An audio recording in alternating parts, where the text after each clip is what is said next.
So I found this little guy in the grass, just sitting there. I almost stepped on him.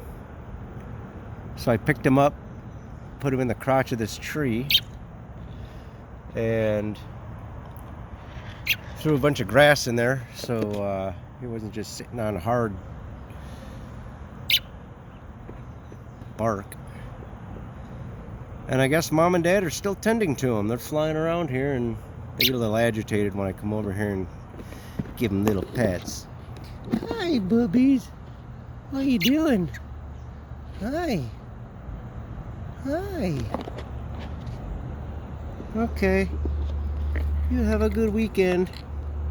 And I'll see you Monday if you're still there.